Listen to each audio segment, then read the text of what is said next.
Hey everyone, it's Wednesday, and you know what that means? That means I'm on my website, katiemorton.com, under community, forums, I think it's Q&A videos is the topic. If you've asked your question there or under yesterday's video, I have looked at them and I put some together, and I actually have 5 today, so I gotta get going. I gotta get cooking on this because I also have a journal topic that I would like you to do. Question number 1. Last week, I finally was honest with my therapist about my history and past sexual abuse and a bit about what was going on in my head. I actually wrote it down for her. That's in parentheses. It's the first time I've told anybody, and since the appointment, I've been completely numb and zoned out. I feel really detached and like I'm walking around in a coma. My eating disorder has also gotten a lot worse, and I don't know whether I've just made things worse by telling her the truth. No, you haven't made things worse by telling her the truth. It's very common. I actually have a video on this as it pertains to recovery from our eating disorder, but it's very common for us to, when we finally start talking about the hard things like the abuse or our eating disorder or whatever we've been hiding, when we finally start talking about it, it like floods us. And all of the things that we have tried to stuff down and hide in little nooks of ourselves and try to forget about, they come back with a vengeance. And it's very common to feel really overwhelmed. And what sounds like what's happening is like you might kind of be dissociating a little bit as a way to cope with this overwhelming emotion and overwhelming feeling. But honest to God, just keep plugging through, keep talking about it with your therapist. Let her know that you're having these feelings, that you're feeling really overwhelmed and you find yourself just being really spaced out. So she can better help you. But I promise, the more we talk about it and the more we actually express what happened and process through it, the better we will feel. I know it's hard, but trust me, it is the best way, okay? I'm so proud of you for speaking up, so keep me posted, okay? Question number 2. What's your take on imaginary friends/siblings? I'm not talking about having them at the age of 5, more like in your early 20s. Benign coping mechanism or something that needs to be checked out by a professional, ? I just ask because it's the holidays again, and mine tend to emerge around now as well as during times of family crisis and when I'm feeling especially lonely. It's like I've created people to share the stressful parts of my life with. Kind of random, I know, but I'm curious nonetheless. Stay awesome. I will try. To be truthful, and it's actually ironic that this came up as a question today because I just did a kind of Q&A video with I Drank the Seawater, who's also on YouTube, Melissa, and we're going to put out a video. I think it'll be out today or tomorrow, so you have to check her channel for that. I'll put links to it when I get the link from her. But we were talking about dissociation and daydreaming, maladaptive daydreaming. This I would put into the same category as I do maladaptive daydreaming and dissociation. And that's because when things get really stressful, you tend to fall into this imaginary friendship or like a daydreaming type of world where you share the experience with that person and they give you a little bit of help and support during that hard time. And it's a definite coping skill. That the reason being, I would assume, is something to do with your family. Something that happened when you were young, maybe with your family, or maybe you feel bullied by your family or something's happened. And so when you're around them, you find yourself going back to old ways because we still haven't figured out a new way to cope with the stress that comes along with being with our family sometime. I will do more videos on this. Actually, will come out relatively soon, a new video on dissociation and DID, dissociative identity disorder. And I'll talk about kind of the spectrum of it as well. So stay tuned for that. Make sure to subscribe to my channel if you want more information. But this is definitely a coping skill, and I would talk to your therapist about it. If you don't have a therapist, I would try to get one and begin talking about your struggles with this because it's just a coping skill. And once we process through the reason we have that, like the trauma or the situation with your family, once you feel like you've processed that through and kind of laid it to bed and you're done with it, then I'm pretty sure, 99% sure that this need for what did you call it? An imaginary friend or sibling will go away. So keep me posted, and I will put out that video soon, so I hope that's helpful too. Question number 3. I'm finding myself feeling sympathetic towards my abuser.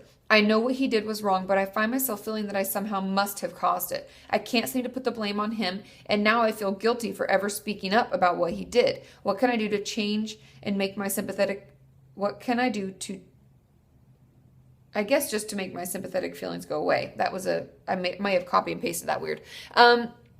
This is very common. And to be honest, this is something that is also kind of a coping skill. When we actually start reporting people who have abused us and we start processing through it, I find many of my clients will start to feel guilty. They'll start to feel really bad about reporting the person, and they start to feel sympathy for them.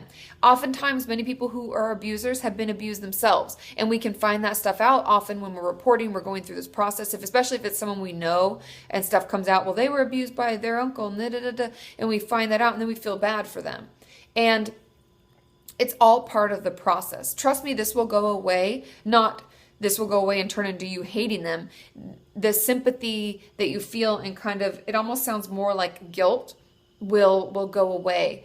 The reason that we feel this is because we recognize, as we're processing through it all, what they went through, or how hard it must be to think like that and to do those things and to have to live like that. Because abusers, I mean, this is not to like call them out and be terrible, but they're bad people. They've hurt you. They've done something completely wrong, something that they know is wrong. And a lot of people do it over and over and over again to different people. And we feel sympathy because we're working on it, and we are starting to understand the full picture of it, but know that it goes away with time. If any of you have experienced this, please leave your comments below. It's something I can definitely talk about more at a Monday topic video, but I don't know if that's something that you would want. If many of you are experiencing this, I can talk more about it. But know that it's normal, and that as you continue to process through, it will go away, okay? So I guess just embrace it for the time being and know that it's just for a period of time, okay? Question number 4. If I'm getting regular periods, does that mean that I'm at a healthy weight even if my BMI is on the low side? Not necessarily. They've actually removed amenorrhea. That means you don't have your period anymore, loss of period, from the diagnostic criteria for anorexia, because if we're on birth control, we can still have our period, and periods aren't that predictable. That actually doesn't really mean anything. So I would definitely listen to your doctor, listen to your therapist and your dietitian, and keep following your meal plan, because our periods can kind of come and go. They can be regular for a period of time and then not at all. So it really doesn't mean anything. Question number 5. What do you do when someone blurts out in public that you self-harm? Should you just make up an excuse or make it seem like it isn't self-harm? First of all, what an asshole. Who does that? What? First of all, if they're your friend, they're not your friend anymore, because that's just a big bunch of shit. What a jerk.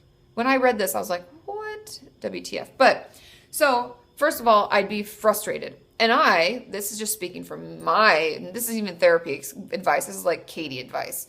I would want to go to that person and say, why would you do that? If you know I'm struggling, or if you know someone's hurting, why would you shout it out? I mean, they're probably just like one of those devil child, like bully people in school, but I would ask them. And if someone's going to out you like that, I would advise to not run away, not be embarrassed. I would advise you to kind of stand up for it and almost put it back on the person that's outing you. Something I've found with my clients that's really helpful when they're being bullied is to not respond in the way they're expecting you to, because then they don't get the response they're wanting, and they'll most often stop.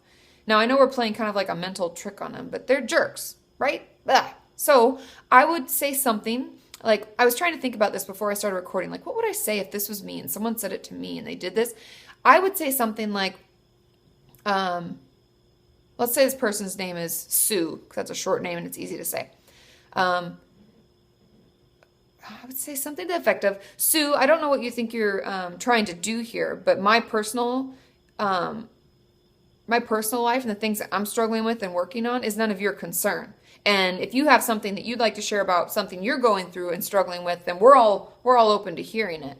But until then, how about you keep your stuff private and I'll keep my stuff private? I'd say something like that. Or I just confront the person and talk to them and be like, I don't know why you do that. That's really hurtful. And I would never do something like that to you. I find when bullies are confronted, they like shrink. They're like, because they're actually just really sad and they don't have any other way to cope with that. So that's my advice.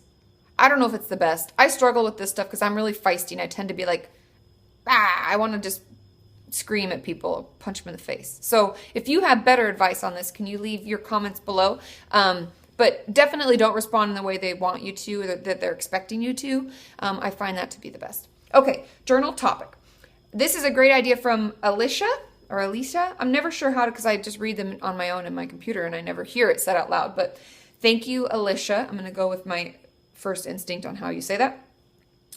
About doing mandalas. Now, if any of you haven't done mandalas, or they are traditionally something that's used in the Buddhist community or Hinduism, and they're squares with a circle in the middle of them, and you kind of decorate them however you want.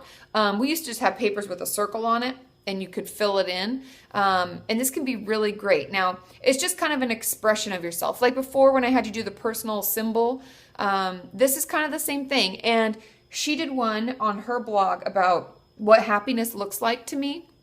And I would like us all to do that. Now, you can fill this with anything. You can write phrases around the edges or quotes, but in your circle, I'd like you to draw some pictures. Like for hers, I think she had like a bird, and then there was a tree, and all sorts of cool stuff. She's really artistic, and it was really cool. And I am not artistic, so I was like, wow. So yeah. Take pictures of them, share them. Mandalas are gorgeous, and if the more color you use and the more pictures you use, the better. So what does happiness look like to you? And let's draw it and share it, okay? I'll see you all tomorrow. I'll be on Twitter, so ask your questions there. Have a good one. Bye!